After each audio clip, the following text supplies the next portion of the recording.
alainy le lehilahy rehefa ay nisy mpanompo zay mpanompon'ilay patron io lehilahy io nahita n'ilay trangany seo teo dia lasa izy niasakazaka nakany amin'ilay patron ilay lehilahy namindranao fo teo iny ane ka manoa miodina ny fisaintsainana zavatra kely ohatrin'iny le izy fa mihitatra iny a lazao ny akaikinao ndao tsika hifankaty hoe ny vehivavy miteny amin'ny vehivavy dia ny lehilahy miteny amin'ny lehilahy ndao tsika hifankaty anyseho anefa dia zao nahita lehilahy anankiray Andriamanitra tsy nivady aleo tsy mifampanana tsiny isika tao anatin'ny fiangonana na dia ray ary mba hahatonga atsika hita fo teo anatrehan'Andriamanitra io lehilahy io tsy nanatsiny teo anatrehan'Andriamanitra zany teo amin'ny mpiarabelona taminy a niara nandeha tamin'Andriamanitra izy satria tena nandeha tamin'ny fahamarinana zany Noa zany tena nijoro tamin'ny fahamarinana nijoro tamin'ny lalàna zay napetrak'Andriamanitra sy ny fitsipik'Andriamanitra ny fahatahorana n'Andriamanitra olona niara nandeha tamin'Andriamanitra zany a mametraka foana izy hoe miaraka aminy eo Andriamanitra misakafo izy mametraka hoe misy Andriamanitra miaraka amiko tsy afaka mihinana ny tsy fihinana zany izy mazava ho azy rehefa miteny izy mametraka hoe misy Andriamanitra miaraka aminy tsy afaka miteny ny tsy fiteny izy zany mazava ho azy rehefa mivoaka ny trano izy misy Andriamanitra miaraka aminy tsy afaka mandeha any amin'ny toerana tsy falezana izy mazava ho azy hainareo le miaraka amin'Andriamanitra na any amin'ny mangingina misy Andriamanitra miaraka aminy ny resaka ataony any amin'ny mangingina apetrany tsara mihitsy hoe misy Andriamanitra ato amin'ny mangingina ato ny any amin'ny takona tsisy mahita apetrany tsara mihitsy hoe misy Andriamanitra ny amin'ny takona tsisy mahita niara nandeha tamin'Andriamanitra Noa zay ny natonga azy tsy nisy tsiny satria napetrany na dia tsy hitany masony isan'andro ary Jehovah dia mino izy fa miaraka amin'ny foana ny tompo ianao io koa miaraka aminao nge Andriamanitra amen asiteka mafy an'Andriamanitra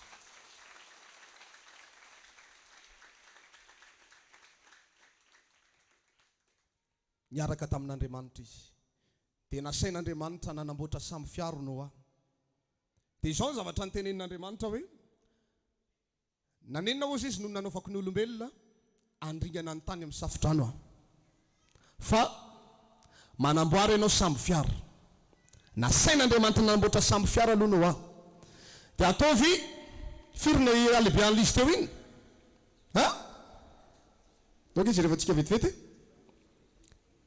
30 akio zany a 25 mètres zany aty amintsika dia 30 akio 15 mètres aty amintsika zay zany ny alavany sy ny aizy izy teo akio 300 ny alavany 300 ka ny alavany firy zany 300 zany 150 mètres dia ny 50 zany 25 ny 30 15 ny avony ny alavany 150 mètres makany ny sakany 25 mètres zany angezana sambo zany a nasain'Andriamanitra namboary Noa satria Noa no hitan'Andriamanitra famariny dia tsy hoe tonga dia vonjena fotsiny hoe zao tonga dia ampiakariko velona miakatra any an-danitra ianao ry Noa fa ina nasain'Andriamanitra nataony manamboary ianao sambo rehefa voalaza n'Andriamanitra daholo ny fepetra makasika an'ilay sambo dia nametraka fifanarahana amin'izay ary no Andriamanitra tamin'ny Noa hoe fa ianao kosa ozy izy dia ahoriko aminao ny fanekeko ianao sy ny vadinao miaraka amin'ny zanakao ary ny voninanto vavinao vonjena miditra ao anatin'ilay sambo fiara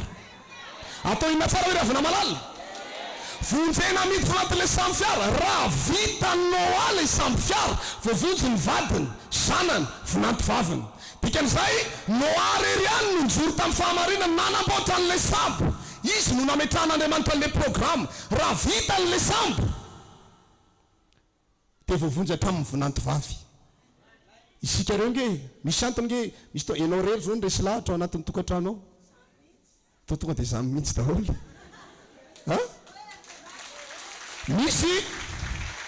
misy nefa resy lahatra ny lehilahy sy ny vehivavy fa ny zazany tsy resy lahatra aza marary fo amin'izany ianao atoroko anao ny tsy ambaratelo lazao ny akaikinao menanao ny tsy ambaratelo androany na ohatrina hoana mafy niatoka ny ankonanao io ambary ty sy ambaratelo androany ty tsy maintsy voakasika Andriamanitra any izy tsy maintsy maninona tsara hoe ravina malala tsy maintsy voakasika Andriamanitra ny ankonanao na hoela na hoaingana tsy maintsy no arery any no resy lahatra na tson'Andriamanitra na hita fititoana tian'Andriamanitra ny fahamarinany tahaka anao io ianao rery any no mijoro mahandro loka ary zareo ao an-trano dia le tsy hohaninao mihitsy ny andrahoany vao tamin'ny herinandro iny zao nisy olona nantsona apôstôly a tena mafy faperen'le lehilahy hoetiny ny zanako dia tsy vitan'izany ihany nividiko soa be mihitsy izy tao an-trano dia nangina kely aloha na ionan'le telefônina dia ozy amin'ny farany hoe mahare izy ianao ranaba fa no ahy ianao tahaka izany ihany koa ianao no areriny nampanamboarana an'le sambo miaraka amin'izay mpiara-miasa amin'io isika manompo an'Andriamanitra natsoina miala tany amin'izao tontolo izao io miditra amin'ny fahamarinana mbola tsy resy lahatra ny ankonanao ampanamboaran'Andriamanitra an'le sambo fiara ianao io ray sary a-tsaina aloha ataovy tehaka mafy ary raha resy lahatra ianao raha sary a-tsaina ny alehibe an'le sambo 150 mètres be zao makany 25 ny makary 15 mètres miakatra ary asina dito ny voalasan'ny baiboly tsy hoe trano hafa ny manamboatra trano tsotra ny manamboatra trano zany satria nahoany tsy avela hitsingevana eny ambonin'ny rano akory io trano io fa misy fototra mitazonao io dia zay fa ny sambo hoentina mandeha maka izy iny hoentina eny ambonin'ny rano ny rano zany tsy kely lalana tsy devony a fa ny rano io raha vao mahita hidirana kely dia tsy mamenatra azy mihitsy mifiriditika eo foana na dia tsy jerevanao fotsiny dia eo izy zao tsy menana feno sambo io farany rehefa tsy tapenanao eo io dikan'izay sarotra ny nanamboatra n'lay sambo fiara tsy fantatra aloha efa nisy tsofa ve tamin'ny andro Noa satria ary amin'ny Genesis toko fahenina ry mihitsy ny tantara antanona kaikinao efa nisy tsofa ve tamin'izany ha dia ahoana ny fomba nanapahana an'le hazo be anamboarana sambo 150 mètres ha ataontsika misy famaky ary dia ahoana ny kapahanao hazo tsy haiko aloha mafy zany a tsy moro zany a fa mafy kanefa nisy fifanarahana tao napetraka fa nametraka kosa Andriamanitra raha vita ary le sambo dia hovonjeko ao ianao vadinao zanako telo mirahalahy miaraka amin'ny vinanto vavy inona moa nidirana vetivety ankonany Noa ha ankonany ray sa tsy ankonany tsy tafiditra ao amin'ny atao hoe ankonany zany tsy ray aman-dreny sy zanaka sao dia diso a ray aman-dreny sy zanaka zay ny ankonany fa ny vinanto zany olona hafa mihitsy ho ampidirina ao anatin'ilay ankonany olona hafa livelany any ary nampidirin'Andriamanitra ao anatin'ny famonjena rehefa hovonjena i Noa sy ny ankonany maika fa mifianakavianao ve tsy hovonjen'Andriamanitra ye olona hafa nivelany ary vinanto vaviny Noa no hovonjen'Andriamanitra maika fa tsy hovonjenany ianao fa ny fepetra dia izao amboary tsara le sambo manamboatra an'le sambo arabirabin'ny olona inona ary ty mahazo an'ny Noa ozy ny olona anao anamboatra ihany ve tsy trano ngeza be ny amboariny sambo be ny namboariny Noa ny andro mingaingaina ohatrin'ny reniny reny miteny amin'ny olona izy hoe tokony anamboatra nyity sambo ty tsika mba hanampy ananareo fa andefa safidrano ange Andriamanitra lazain'ny olona fa miany ihany Noa tahaka anao mitory filazany tsara amin'ny fianakavianao mitory filazany tsara amin'ny olona hoe hoafy ange Jesosy hatramin'izay izy tsy tonga ozy ny olona mamalyvaly daholo ny olona tahaka izany ny ainany Noa ary tsy ny ray andro tsy ny roa andro amataonany maro nanamboarana an'le sambo ny anao zay firy taona nanamboaranao ny sambo io ha misy amintsika zao vao ray volana nanamboatra an'le sambo mola vao mandeha mikapa hazo ary anaty ala ary ataovy amen zany fa mbola fiantombohany zany antonina akaikinao mbola le mikapa hazo anaty ala zany ha iza zao mbola mikapa hazo anaty ala izy amin'izao tsika miresaka zao iza nefa manomboka mandrafitra an'le sambo ha Manao ny fandrafetana anazy ao. Mafy a. Tsy maintsy vitainao anefa io. Ary ny sambo tsika rehetra samy manana sambo daholo. Ianao manana ny anao. Miatsy manana tsy azo indramo io. Hoe mba ampindramo ny sambonao aloha iatrehako an'le sambo le ranobe. Tsy afaka mifapindrana. Ny sambonao dia misoratra amin'ny anaranao sy ny ankohonanao. No arery ny joro tamin'ny fahamarinana fa mivovonjy ny ankohonany. Na manao ahoana mafy ny fivavahantsika amin'izao fahamarinana zao. Miareta foana ianao mijoroa amin'ny fahamarinana. Ho avy ny andro tsy ampozinao. Ho vangin'Andriamanitra ianao sy ny ankohonanao. Dia ho vonjen'Andriamanitra ireo menakavy kely avana malala. Halleluja! Ataovy amanina n'olona resy lahatra be mihitsy. Amen.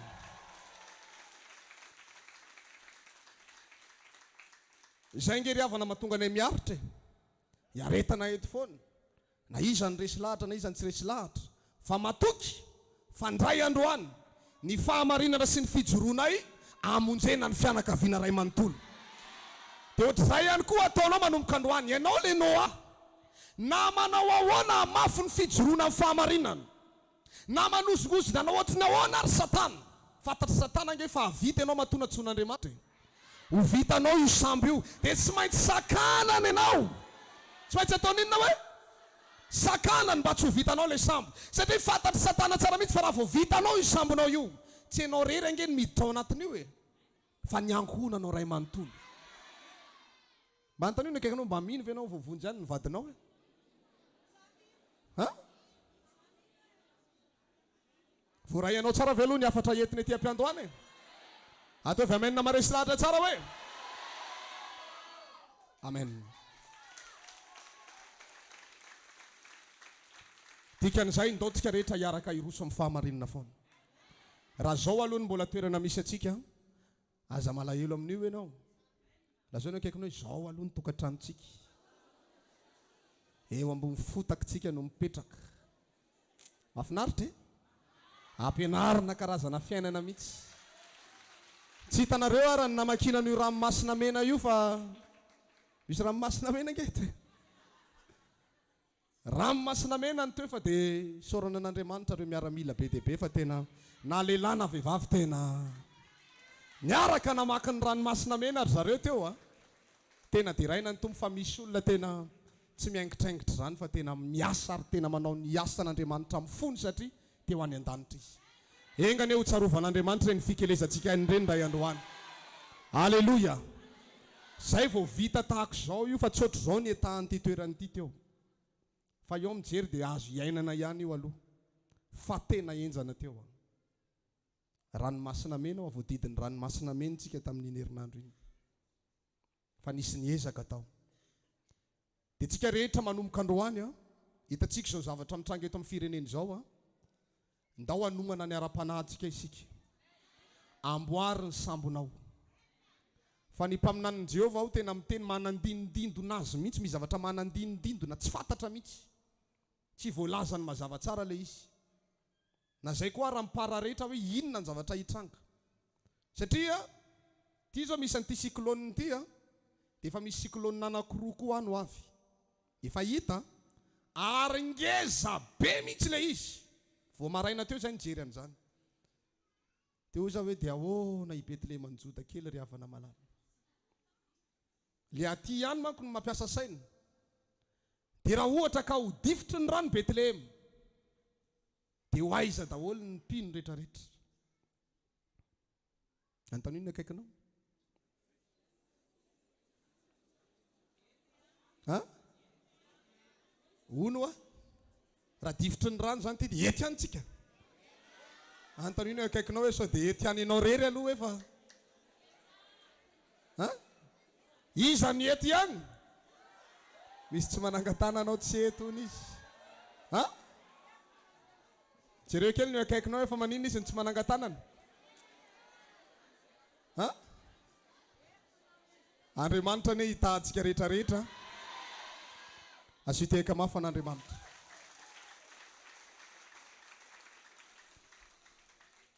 Io no nomeny ny tompo atsika. Ho avy anefa ny loza, mila manomana ny sambonao zany ianao. Tsy hoe koa hoe hitondra sambo ianao akaty am-piangonana, fa omany ny ara-pananao. Mety isy fotoantsika afaka mivavaka ohatr' zao foana. Mety isy fotoantsika tsy afaka miaraka mivavaka ohatr' zao. Fa mila miomana foana ianao. Amen. Mila miomana. Fô tamin'ny herinandro iny zao nisy fivorinana nataon'ny mpiasan'ny radio évangélika rehetrarehetra dia nivory tany ny solotenantsika. Fa efa misy fikonokononana zany any ambadika any andravana ny resaka kristianina mihitsy.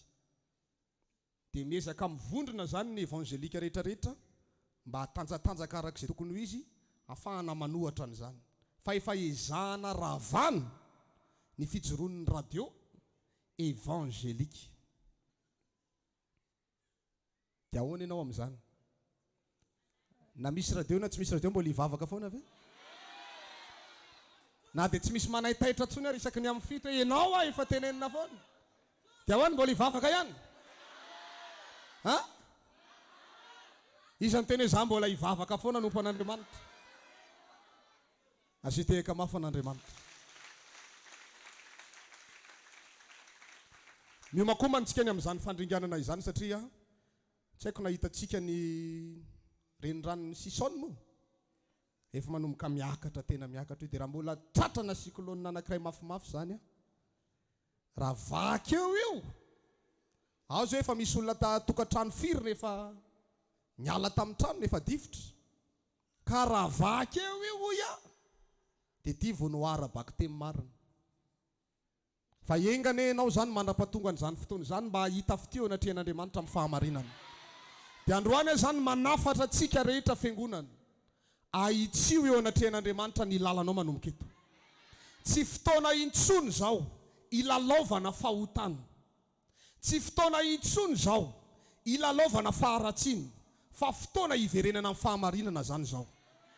Aza miteny ianao hoe karaha vao ialako ty fahotana ty dia tsisy nininona tsony ny fiainako. Ialao ihany aloha mba ho azo antoka ny famonjena ny fanahinao raha sanatrika tonga ny loza. Amen. Le lozany eo ihany fa raha sanatrika maty tampoka dia mandeha makaizy tsika. Raha sanatrika maty tampoka azonao antoka ve fa voavonjy ianao? Tamin'ny maly maraina vao mifopo amin'an'ny Jehova fanontaniana napetrany voaloha taminay dia zao. Raha maty ianao dia voavonjy sa tsy voavonjy? Ohatran'ireny hoe tobila nandeha mafy be reny tonga dia nitsako frein tampoka. Naiky tsy nijanona le frein. Hoe raha maty amin'izao ianao dia voavonjy sa tsy voavonjy? Zay fotsiny fanontaniana napetrany. Dia nampitainy amintsika zany afatra zany hoe raha maty amin'izao ianao ry havana malala, voavonjy ianao sa tsy voavonjy? Dia antanina eo akaikinao.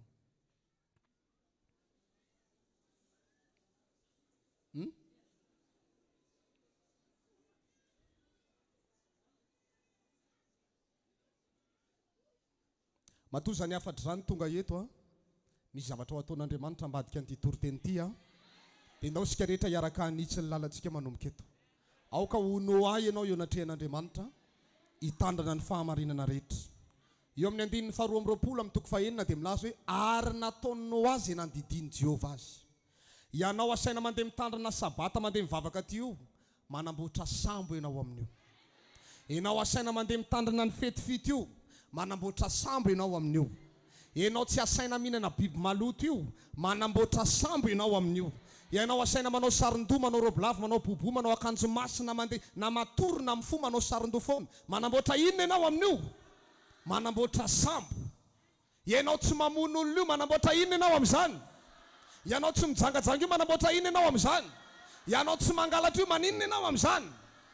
Amin'ny fotoana ianao mandika anankiray amin'ireo didy ireo dia mitovy amin'ny manala planche anankiray ry ambanin'ilay sambo reka tonga ny safodrano miletika ny sambo. Sady zay no izy amboary ny sambonao manomboka eto. Aza mijery ny sambon'ny afo.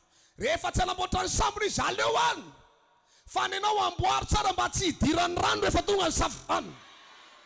Amen. Ny fahamarinantsika tandremantsika io fanamboarana ny sambo io. Zay no mahatonga le izy mafy. Ho avy indray zany zao ny volana voalohany amin'ny taom-baovao hitandrana pasika indray tsika manamboatra sambo ake ianao amin'izany. Hitandrana porima zao tsika manomboka ny sabata ho avy zao. Manina ianao amin'izany? manamboatra sambo. Dia raha vao miaina ena ianao hoe ialako ve ty fahotany ty sa tsy ialako ty fahotany ty, ny olona rehetra efa miazakazaka be mihitsy ny fanamboarana ny sambo. Ianao mbola mandinika, mbola mandiny tena hoe soroko le fahotana sa tsy sorona. Mandra-pandiny tenanao ny fotoana melany any. Ny tomba rehefa kely sy dia nanapa-kevitra hoe ho avy amin'izay raha tonga tamoka ny tompo. Ianao mbola ohatran'ny vedety kely mivita. Avoavitra anao amin'ny sambo fiandro ve amin'ny ranobe? Atonina anareo menakavy kely.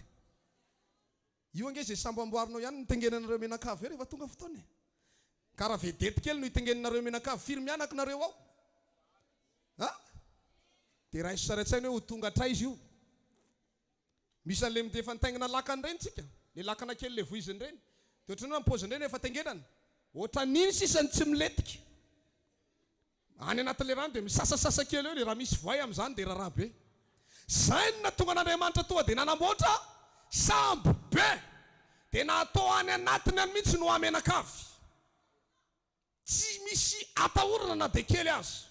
Fa natao manara-penitra tsara mihitsy ny fanamboarana an'le sambo. Ka raha manamboatra ny sambonao ianao manomboka androany amin'izao fivavahana zao, aza ataoko toto mihitsy.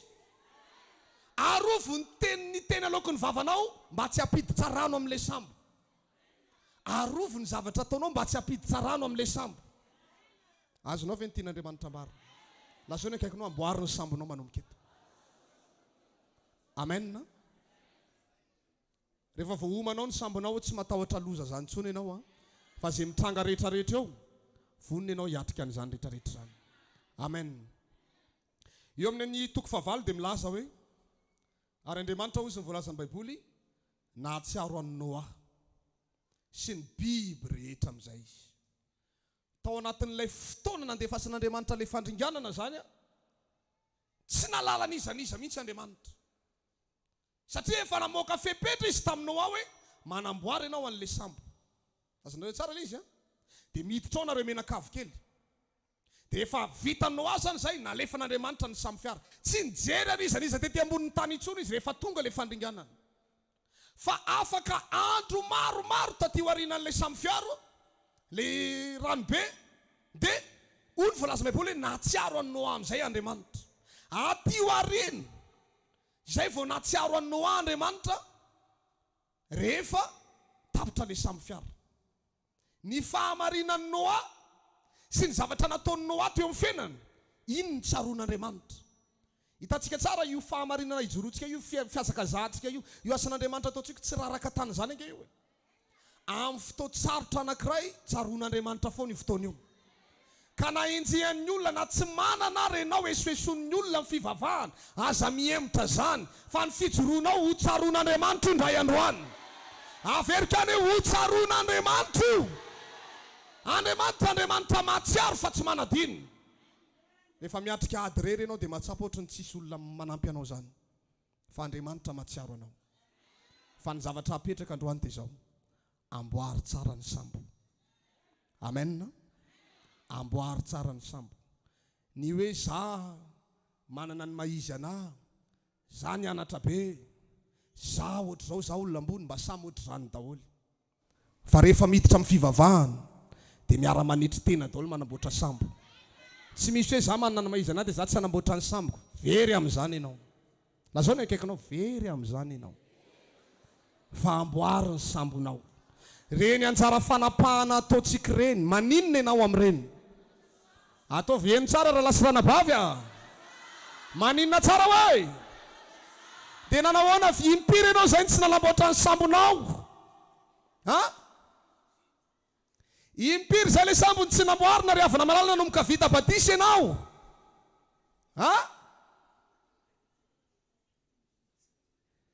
Impiry ianao tsy nanamboatra sambo tamin'ny fanapahana sabata namonjy mariazy? Goka be mihitsy le sambonao ao amboary io. Raha ho avy amin'izao ny safodrano tsisy hevitra. Ahoana? Impiry ianao zay nanapaka ny fanapahana, anjara fanapahanao?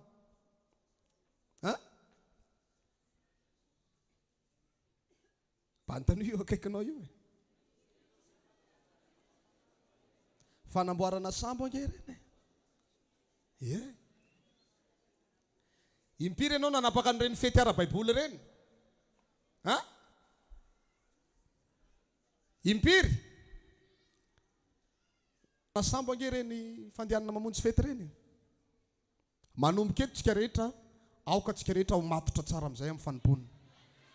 Aza sy mbaina tsony ny sambonao. Misy indray nefa navita sambo misy indray efa manana sambo efa tena fa manomboka ravany tsikelikely amin'izay ny sambony. Manomboka miverina amina fahotana sy le zavatra nataony tany aloha izy dia manomboka ongotany indray ilay planche efa marafitra efa misy lakôly efa tena tsy idirany rano izy. Ongotany amin'ny bara-painsa indray. Tany hoe akaiky hoe ianao zany sa tsy ianao. Reny le olona niala tamin'inony reny. Niala tamin'ny asa voalohany, niala tamin'ny fitiavana voalohany, niala tamin'ny fahamarinana, manomboka miala dia izany manongotra n'ilay planche eo amin'ilay sambo. Lazao ny akaikinao indray hoe azo ngotana ny planche. Aleo ataoko tonga dia fiainana andavanandro ohatr'izay izy dia mazava tsara aminao mihitsy. Ianao ihany no sahirana nandrafitra an'io, nkapan'le azo avy tany anaty alatany. Ianao no sarisarika an'le vatakazo be iny avy any, le madrie be iny. Mavesatra iny ianao no milanja an'iny avy any. Ianao le mijoro amin'ny fahamarinana lenjehany olo, milanja an'le madrie be andeha hanamboarana sambo ianao amin'iny. Rehefa voarafitra anao voadidididinao lasa planche le izy, dia nafantsika anao teo amin'ilay sambo, dia nongotanao indray rehefa avy eo. Dia nitapatapahanao indray le planche. Dia avy eo sara ianao hiverina ho aiza indray, ho any anaty ala indray, dia hiverina ninona indray rehefa avy eo, ilanja an'le hazo be iny rehefa avy eo. Antony akaiky sao dia ianao zany.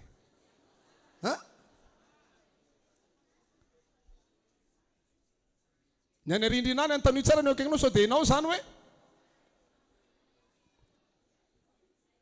Haitsika tsara ilay fanamboarana an'ilay sambo. Hainareo tsara ve ilay fanamboarana an'ilay sambo azafady? Asiteka mafy an'Andriamanitra. Ny zavatra mahafaly ana fotsiny dia zao ny fijoroanao io. Isika na dia mbola ianao rery ara mivavaka ato. Raha tsy mivadika amin'Andriamanitra mihitsy ianao hatramin'ny farany. Na amin'ny ora farany ary, vitan'Andriamanitra ny mamonjy ny ankohona antsika.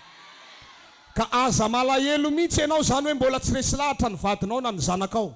Aza mitomany amin'izany akory ary. Arovy tsara ny fonao mba tsy harary. Raha manao toetra ratsy aminao izy, tena manao teny tsy zaka aminao, na misy fihetsika ataony mihitsy, tena manafotoana hoe sakana ianao mandeha mivavaka. Misy olona nge be dia be tenen'ny vadiny raha vao mandeha mivavaka ianao dia misaraka tsika. Tsy maiky vola tsony ianao, le vehivavy moa sady tsy miasa raha teo. Dia marary ny fony mieritreritra an'izany, izy anefa te hijoro. Tsy omen'le vadiny vola.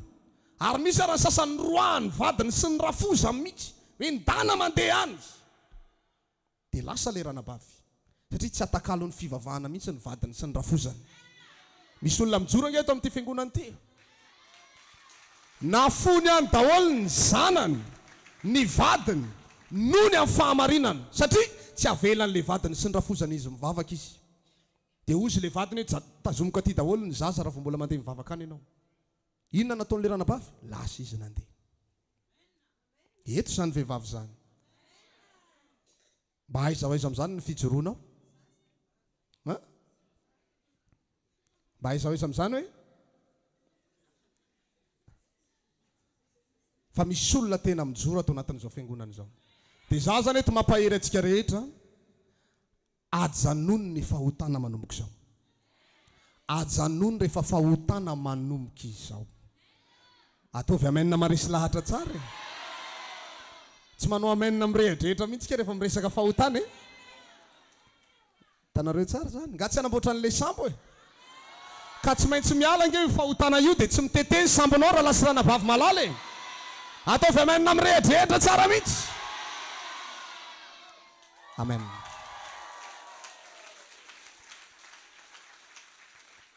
Anjaranao ny miezaka manomboka androany, aza variana mijery ny fiainan'ny hafa. Aza variana mitsikera ny fiainan'ny hafa. Fa nenao aloha jerevanao hoe mitete sa tsy mitete. Zay Fa sao ianao variana manoro hevitra ny hafa hoe mba amboary hoa io sambonao nefa nenao ary lavaka be ao ambadika ao. Ka raha hoentina eny ambonin'ny rano ho testena eny ambonin'ny rano, lay sambo dia miletika. Satria nahoana? misy goka be ao. Tsikitsikiony eo akaikinao mahafinaritra manompo ny tompo a. Teo any an-danitra ve aloha tsika? Ndao tsika rehetra hiaraka ho any an-danitra manomboka izao e. Ndao tsika rehetra tena tsy hisy fahotana atao tsony na dia kely azy. Andao ataontsika resy lahatra mihitsy Andriamanitra raha mbola misy olo marina dia atao amin'izao fiangonana kristianina miara-mivavaka izao. Tsy asitsika fahotana na dia kely azy. Ho hitan'Andriamanitra eo amin'ny fiainantsika. Fa raha hitan'izany Andriamanitra manomboka eto eo olo marina daholo tsika, ho vonjen'Andriamanitra ny fianakaviana sy ny ankohonanao rehetra. Halleluja! Ary na hisy loza manao ahoana eto amin'ity firenena ity, ho arovan'Andriamanitra na lasana bavy androany. Ho arovan'Andriamanitra ianao e! Amen. Manomboka eto tsy misy manota intsony. Asiana soratra mihitsy eo amin'ny varavaran'ny trano manomboka androany hoe rarana ny manota. Teneno an'izany eo akaikinao. Amen na. Tahaka izany daholo ny tanora rehetrarehetra na lehilahy na vehivavy. Rarana ny maninona hoe? Rarana tsara ny maninona hoe? Rarana ny manota. Raha vao misy olona manadaladala-nareo ranabavy, omeo ny afatra any izy. Tonga dia omeo ny afatra. Aza amin'ny rarahana zany hoe malahelo aminareo izy na ohatry zany rehefa avy hoe ka sao dia ananany alahelo ka sao dia izao. Omeo ny afatra izy rehefa manadaladala-nareo. Rehefa tsy mahita le dia ndanany amin'ny hafa any mandeha hoe ny lehilahy tanora aza manadala ny vehivavy tanora. Tsy misy mifanadala zany tsika ato. Amen. Rehefa tsy te ho tratra ny fakapanahy aza mandefandefa SMS. Modimody teny fampahirezana alefa hoe mahereza sy matanjah aza matahotra namana fa Jesosy tompo miara-mandeha aminao. Dia mamaly le anankiray, amen, misaotra betsaka tompoko. Dia nahita le anankiray namaly dia nitohizana indray le izy rehefa avy eo. Na iodina vy ianao na iodina vana n'Andriamanitra momba anao. Dia miritaka amin'izay le izy rehefa avy eo, ajanono ny teny izao. Na zany hoe kekinao ajanono ny fandefasana SMS saty amiko hoe. Amen. Tena teneniko aminareo a. Tena teneniko aminareo fa za tsy miteny fa androany aho vao miteny an'izy ity. Maro aminareo reo a mandefa SMS sany amin'ny olona any dia aty amin'ny numéro ako le izy mitotana. Dia gaga mihitsy aho hoe fa inona ary ty fa dia ampahafantaron'ny tompo. Olona hafa nandefasana SMS misy fomba fiteny hafahafa ao a. Isao vary ao a. Dia ho zany. Izy ary ty olona ty. Fa tena misy an'izany avilin'Andriamanitra foana la SMS totona ty amin'ny numéro ako. Aleo fa rehefa sendra an'iny ianao ka fantatro ny anaranao a dia hoentiko manantona anao mihitsy ahoana ty SMS ty dia ho hitanao hoe marina zany sa tsy marina. Fa misy be dia be mihitsy aho. Totona ty aminahy ty daholo le SMS. Dia gaga. Tsy fantako ve ny numéro ako ny eo amin'ny lohany indrindra eo amin'ny répertoire eo dia iny ny voapoditra matetika na tsy fantatra. Fa misy an'izany ao. La zao ankenao mitandrema ianao ato amin'izao fiangonana izao a. Tsy misy takona izay tsy aseho ato. Amen na. Ka ahoana tapa-kevitra ianao. Anamboatra sambo tsika manomboka eto. Azonao tsara ve le sambo amboarina. Tsy anota intsony fa raha vao manota dia manala planche anankiray eo amin'ilay sambo. Tapa-kevitra ianao. Tena tsy anota intsony. Vavaka tsika rehefa avy eo a. Tena hibebaka eo anatrehan'Andriamanitra tsika. Tena hibebaka. Dia mandraisa ianao fanapahan-kevitra androany. Eto ianao mety mbola any ambadika any le fahotana. Fa ianao aloha tonga mivavaka eto. Androany ianao zany manome toky an'Andriamanitra fa afonao le fahotana. Miala eto ianao tonga dia manapa-kevitra manaisotra an'le fahotana. Raha ao an-trano le izy dia isory ao. Raha olombelona le izy tonga dia teneny hoe samy miala. Ahoana? Tsy reko mihitsy nge le amen na raha lasy ranabavy. Ha?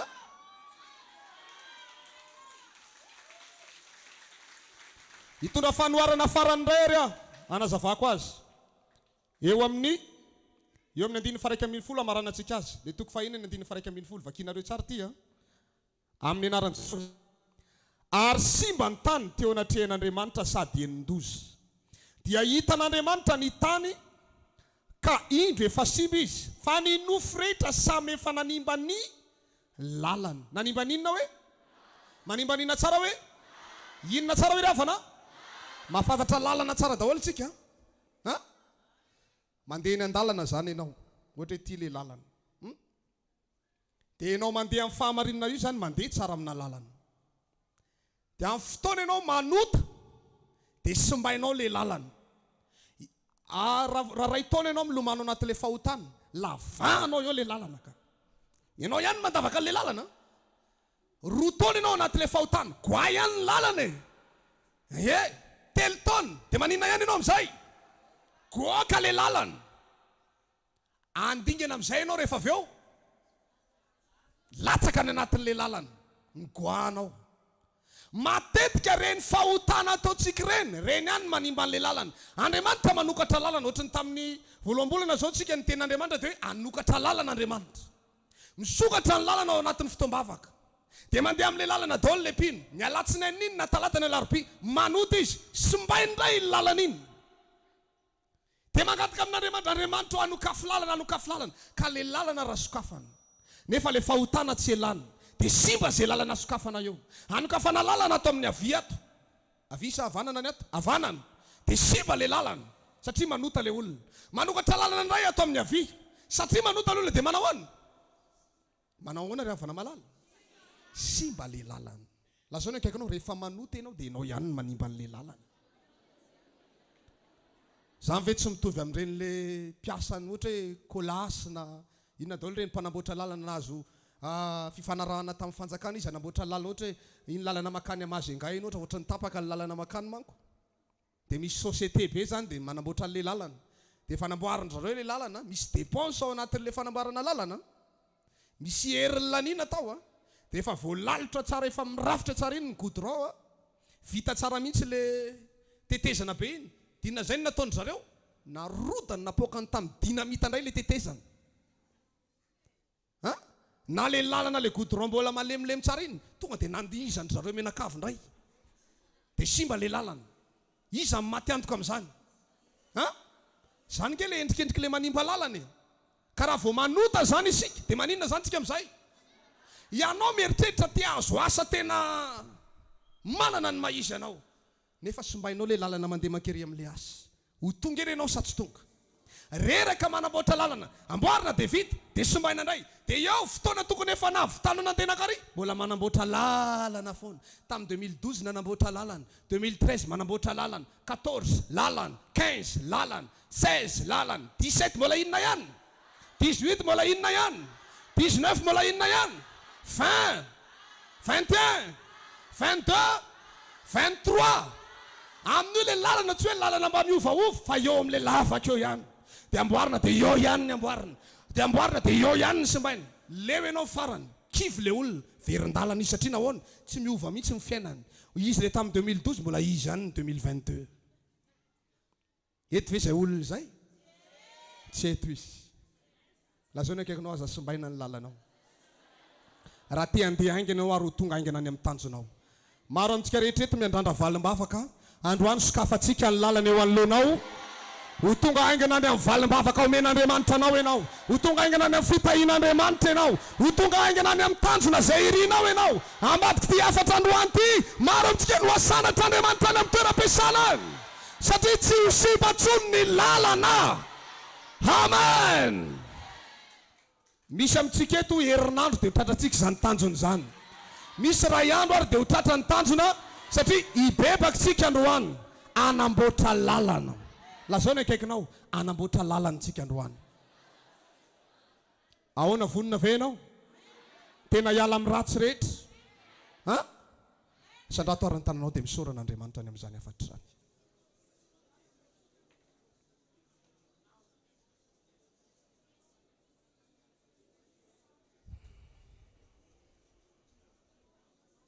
Misaoran'Andriamanitra amin'izao fotoana izao.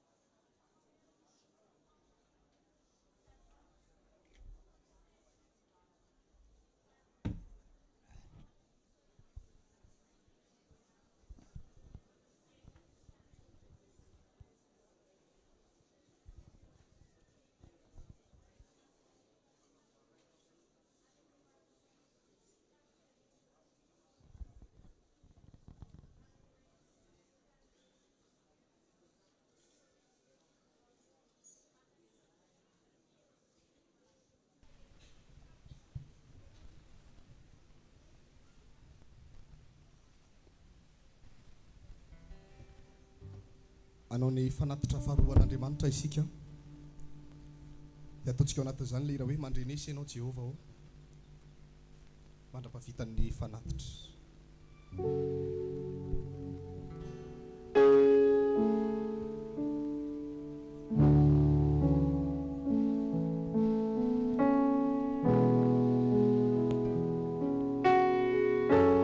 Ao anatin'izany dia afaka mandroso ny lehilahy.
Mandrenesy ianao Jehova.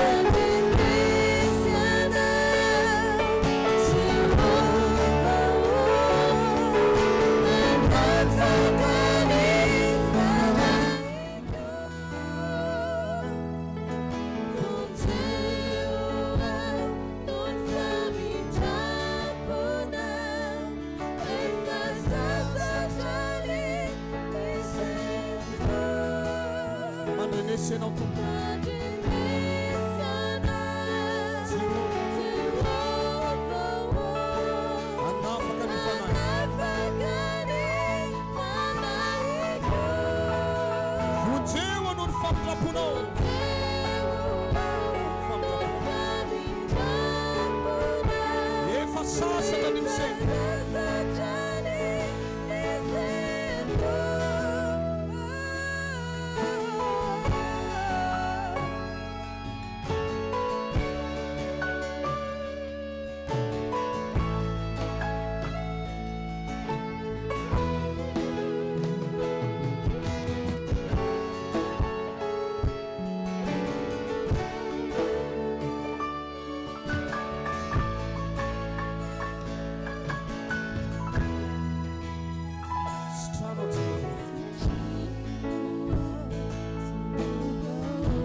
Jehovah.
Sangana ianao izay fanavita fanafitra. Miasarato ny tananao. Misaotra Jesosy.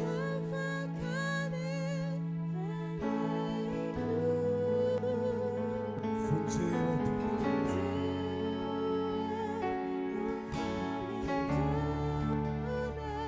efa sasatra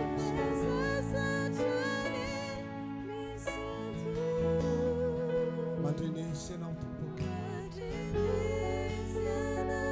Jehova o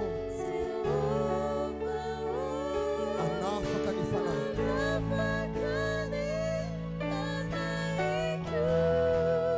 Vonjeo aloha ny famindraponao.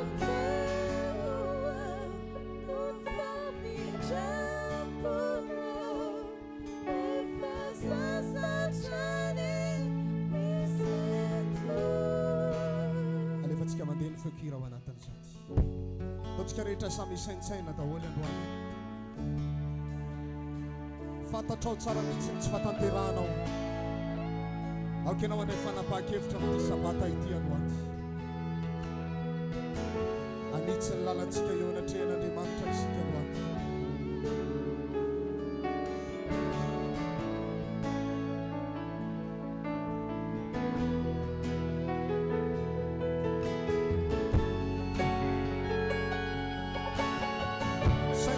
Aiza ho aiza eo anatrehan'Andriamanitra ny toeranao ankehitriny.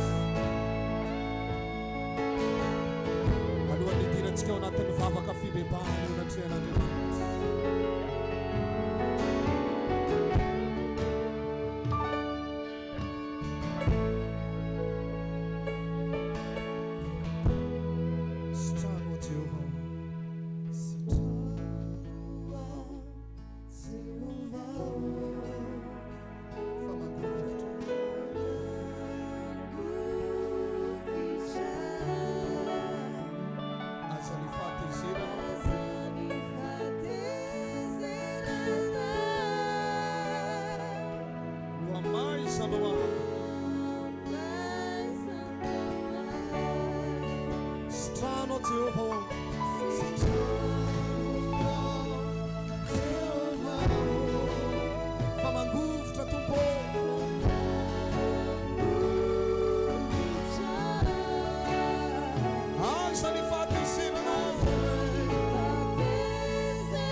sabe se querer tua pizza mano meu.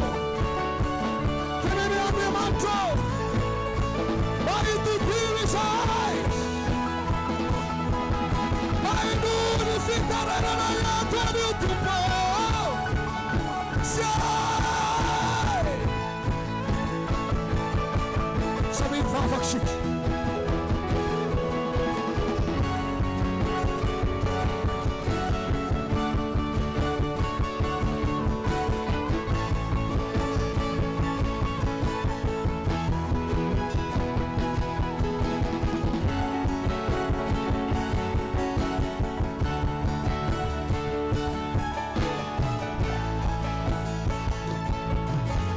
Sanadu fivavaka tsika rehetra androany.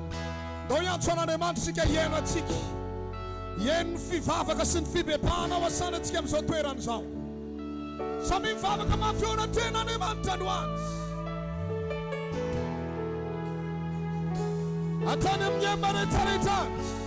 Samy mivavaka sika.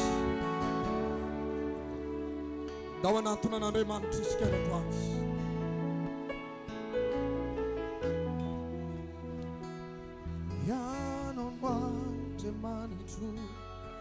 Jag no lajpa mita fu Mayan tau Ti over wo Jag no lajpa mita fu Jag no lajpa mita fu Mayan tau Ti over wo Den tau på min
teneno amin'ny fono rehetra hoe Andriamanitro mba enoy ny fivavako eto androany,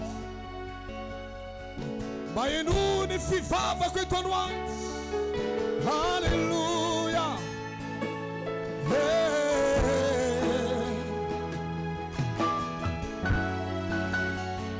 Iaraka andohalika mahitsika ao anatin'izany, hibebaka amin'ny fotsika rehetra eo anatrehana Andriamanitra.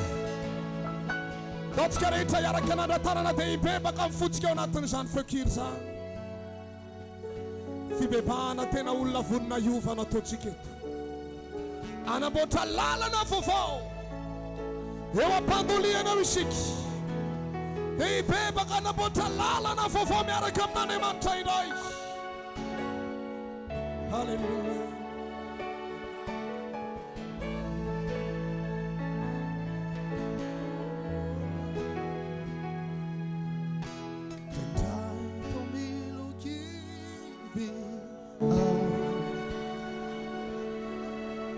Manusia ulaf ifafaluku para vomatiarni hanarana verita takai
feonao ren'Andriamanitra mibebaka mafy eto androany. Hatramin'izay ianao mety tsy mbola nibebaka tamin'ny ranomaso, fa androany isika rehetra hanenany amin'ny lasa ratsy rehetra, hibebaka amin'ny fotsika rehetra eo anatrehan'Andriamanitra amin'ity sabata ity. Andao hanamboatra an'ilay sambo indray isika, hamonjena ny fanahintsika raha lasirana-bavy malala. Ndao hiverina amin'ny Jehovah, anaka havy fandahatra isika. Fa na dia mena tahaka ny jaka aza ny fahotanao, dia ho fitsina tahaka ny oram-panala. Ary na dia mangatrakatraka tahaka ny sily azy, dia ho toy ny volon'ondry fotsy. Ndao hiverina amin'Andriamanitra isika androany.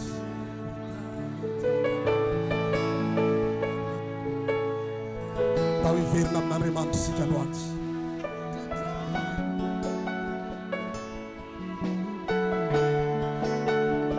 Rehetrarehetra ny samy mivavaka mafy, samy mivavaka mafy eo anatrehan'Andriamanitra mitaraina ny famindrapon'Andriamanitra isika eo am-pandoliana eo.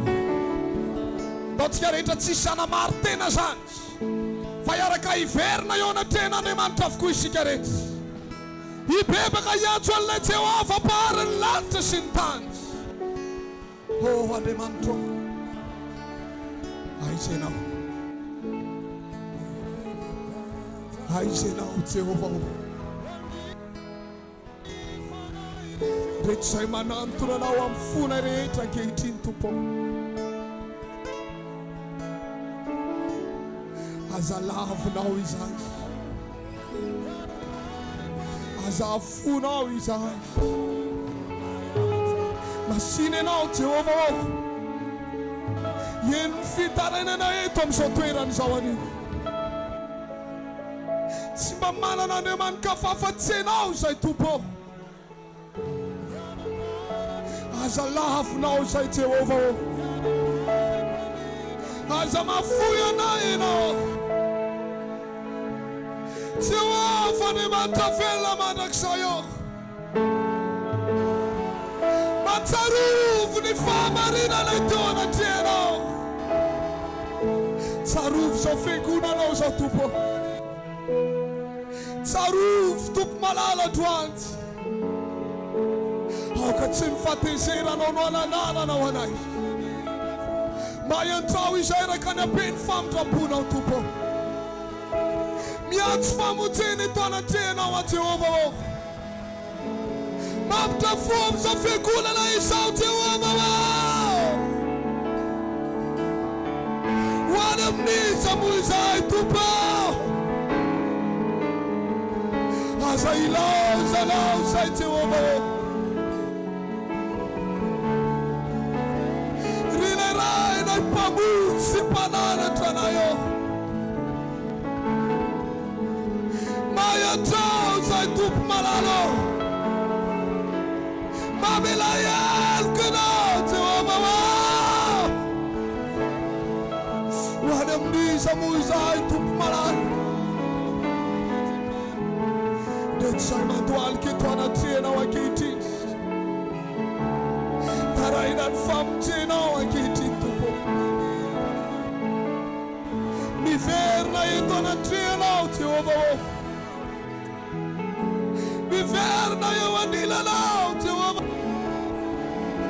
Mampitafo aminay Tompo malalako androany. Masina ianao mba eny ny fitarainako androany Tompo. Fona manokana ho an'izao fiangonana izao a Tompo. Aza ialanao izay Jehova. Tsarovy nindra fono lehibe. Tsarovy Jehova. Votao Tompo. Mampitafo amin'izao fiangonana izao Jehova. Oh Jehova. Mampitafo amin'izao fiangonana izao Tompo. Tarainy eto anatrehanao Jehova.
Dao samy taraina famindrampo amin'ny tomponsika androany.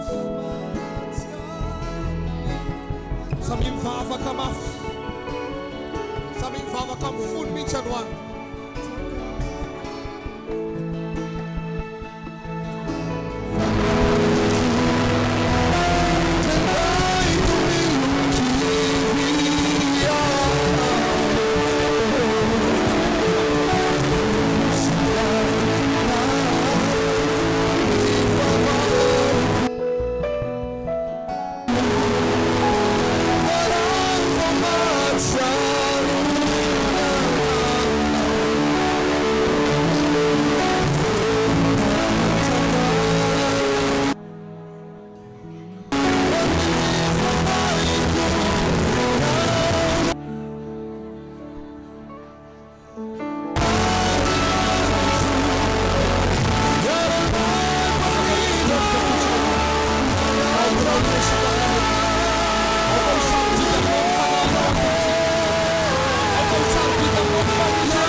Samy mivavaka mafy eo anatrehana Andriamanitra fotsika androany. Niany amin'ny eny maretraretrany mivava mafy androany mba handray famikampona Andriamanitra isika ray fiangonana.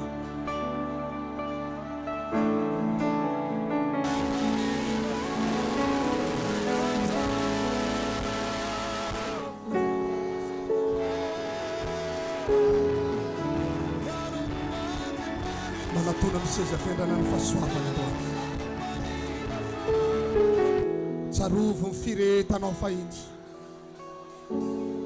Tsarovo ianao rehefa mivavaka fahiny, potrapotraka ny ranomasonao. Toritory fo akaiky an'Andriamanitra. Tsarovo reny fotoany reny. Tsarovo reny fitiavanao an'Andriamanitra reny raha lasa anabavy. Tsarovo ianao vao niditra ny vavaka tato tao anatina fanitsihana mafy. Na ilikiliky ny ray aman-dreninao. Niady rery ianao tamin'izany fotoana izany. Tsaroanao ve namonjena Andriamanitra anao tamin'ireny. Ankehitriny ianao rehefa milamina sy miatana dia tafalatsaka amin'ny fangatsiatsiahana matetika. Niala fitiavana an'Andriamanitra, lasa mandeha pahazarana sisa mivavaka. Tao hiverina amin'ny tombontsika. Androany ny tompo manome malalaka anao. Hiverenanao eo anatrehan'Andriamanitra indray. Ahatsiarovanao tenany amin'ny fitiavanao azy. Raha lasa anabavy, tao samy mivavaka.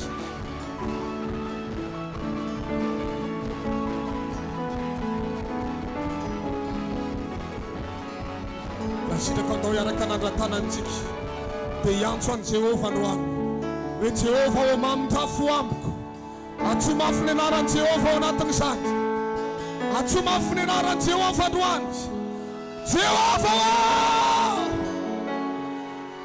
mamitafo aminay Tompo. Raha ihain'olona vavaka Andriamanitra amin'ity sabata ity, aoka no feonao no rena Andriamanitra miantso famonjena raha lasena bafy. Jesosy, atso ihany ny anaran'i Jehova. Atso ilay Andriamanitra mpamonjy. Atso izy hitondra famindrampo sy famelan-keloka. Atso izy manenina ny amin'ny loza. Dia efa nokasainy amelezana raha lasena bafy. Oh Jehova, dia ho fonao ve tompo retondry kelinao. Lasa ratsy reny. Ho fonao ve Andriamanitra retondry kelinao. Andao anamboatra an'ilay samy izay fo tompo malalako androany. Le fanatsika raha lasana anabavy malala. Mamitafo tompo. Mamitafo Andriamanitra. Tao hiverina amin'ny Jehova. Mamitafo Jehova. Anaka, avy fandahatra isika. Fanaty amena tahaka ny tsaka aza ny fahotanao.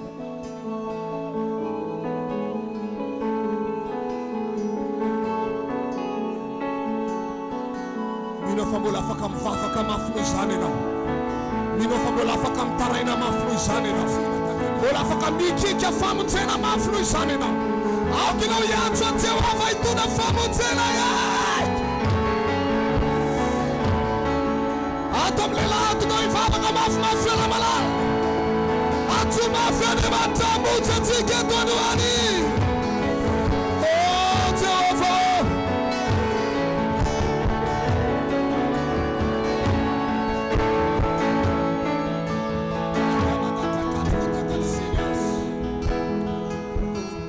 Misy lehilahy sy vehivavy tena tian'Andriamanitra hiverina mafy eto androany. Misy lehilahy sy vehivavy tena tian'Andriamanitra hiverina fitiavana azy mihitsy eto androany. Hiverina amin'ilay fahamarinana sy famirapiratana teo aloha. Aoko izany hoy izany vavaka mafy. Oh Andriamanitra.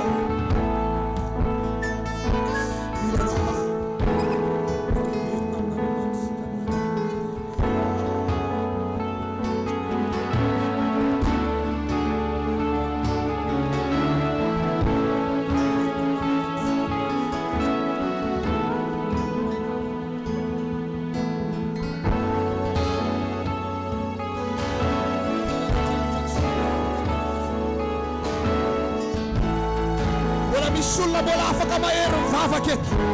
Mbola misy olona afaka miantsoantso famonjena noho izany. Ohatsika rehetra hivavaka mihitsy. Aza ny fitafiana no tiarina androany. Aoka ny fona mihitsy no tiarinao. Hoe teo anatehan'Andriamanitra ny fonao. Hoe teo anatehan'Andriamanitra ny fananao. Atao hitarahina famonjena. Hitarahina famelan-kelo tamin'ity sabata ity. Ralasana vavy malala. Ralasana vavy malala. Samy mivavaka mafy tsika rehetra ao anatin'izany.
Baba.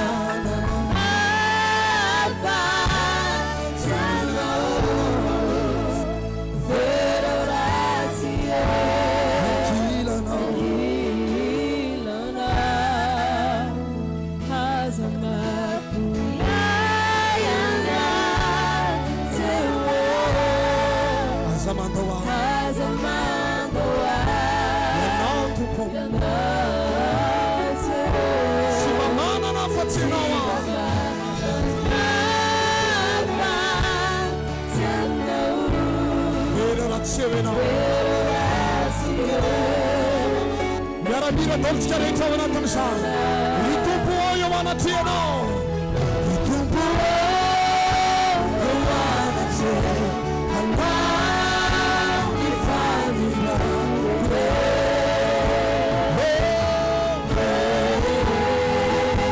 Ny fisy tompo any mantra.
Moramora dia apetrao eo amin'ny fonao ny tananao androany.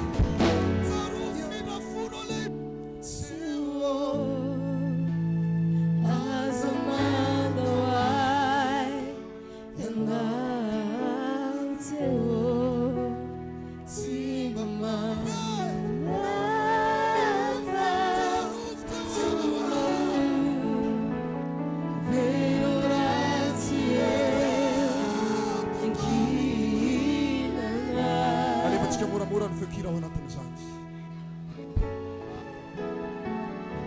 Alohan'ny anorantsika tena ho an'Andriamanitra, tapa-kevitra venao afoy ny lalan-dratsy rehetra, afoy fahotana.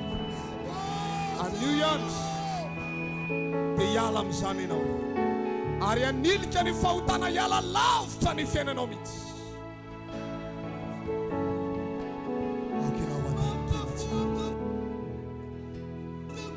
Izany fekira.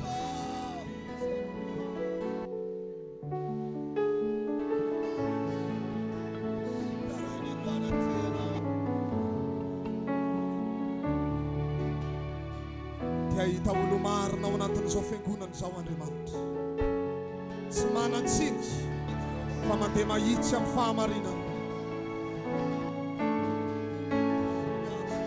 Miaraka hira daolitsika manao hoe ny malalako sy ny sakaizako. Ny malalako sy ny sakaizako, manalavitra ny fahoriako,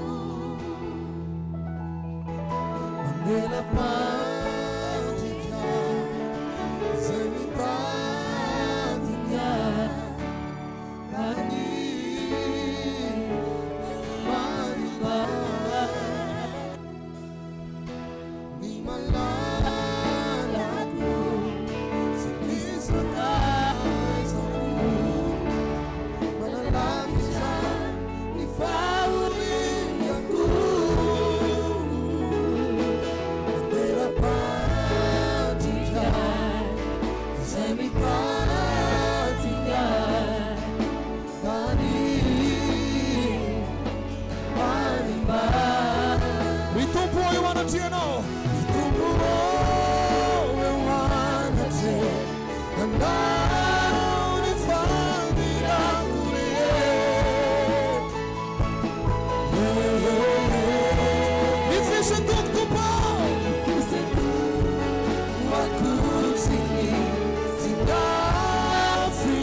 miara sana maitanwa asa mafuya ina wanemanto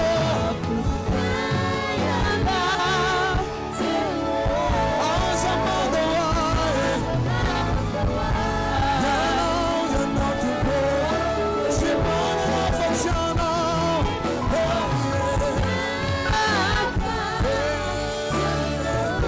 vero l'azione no tupo allora stiamo lavorando qui sigaretta miara mira maf asa mafuya asa mafuya asa mafuya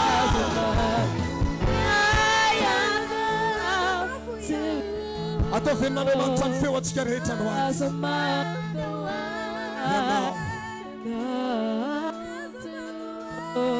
simba manana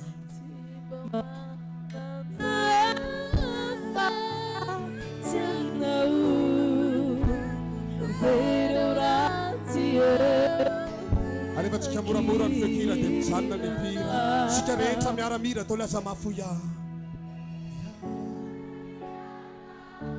to venna le mantan feo no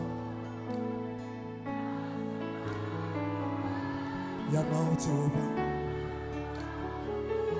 rasita ko diara kai sangana mura-mura mizetsika ao anatiny izany anamafy ny fanoloran-tenantsika eo anatrehan'Andriamanitra atao venin'Andriamanitra mihitsy ny feo antsika rehetra iraintsika mafy ohatr'izay hoe asa mafoya Tompo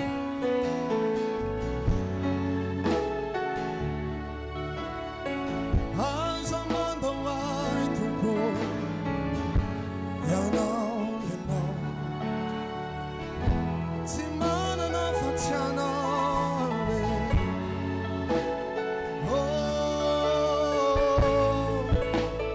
vero ratsy eo ankin asa mafoya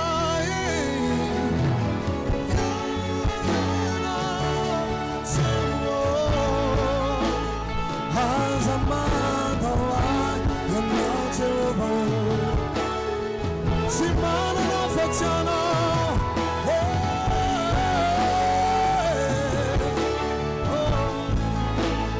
vera ratsy ira mafiaronan'Andriamanitra asa mafoya ianao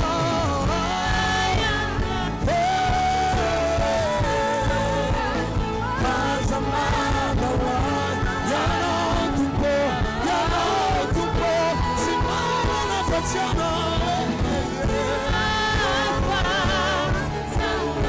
vera ratsy alleluia iroia lasa mafia sikaret asa mafoya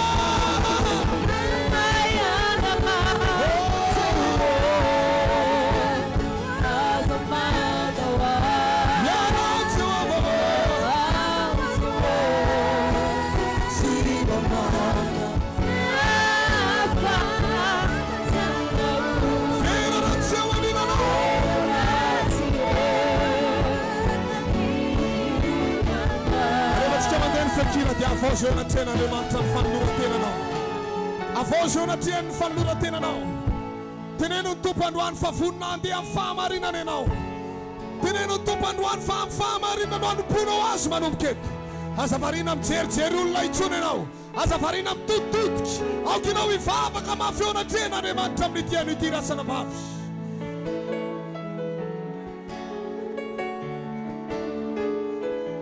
atrany ariana rehetrarehetra any atolory azy ny tenanao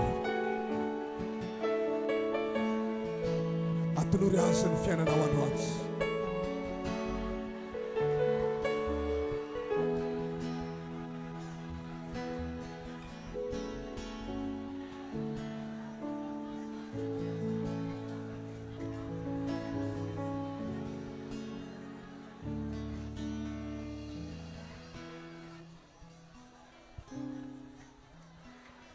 ao anatin'izany fekira mandeha moramora zany tsika rehetra namafy ny fanoloran-tenatsika na reny mpianakaviana ianao tonga eto ray mpianakaviana tanora ndao samy an'olo tena eo anatrehan'Andriamanitra avokoa isika rehetra ndao samy an'olo tena ho an'Andriamanitra avokoa isika rehetra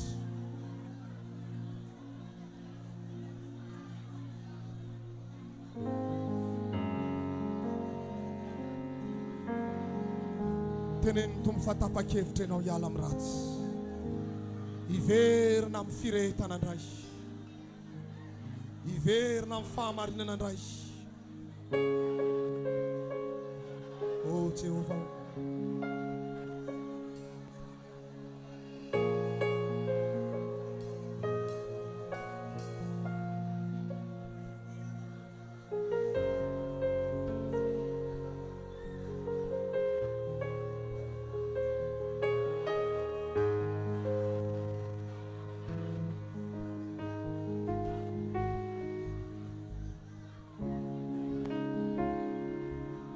Teneny Andriamanitra, raisanao afaty anao Jesosy.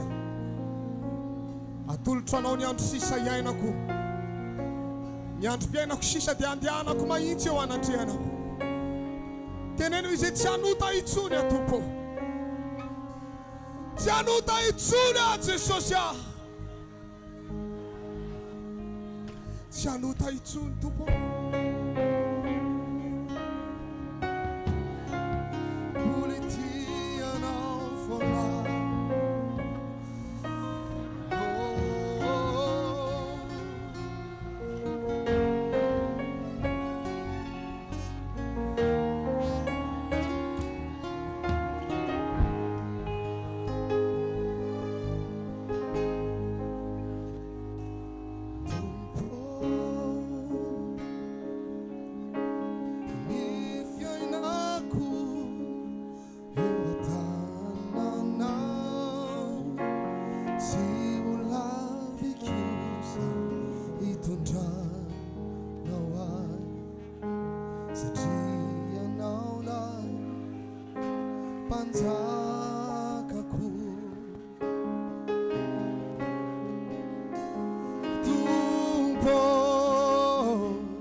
Unity.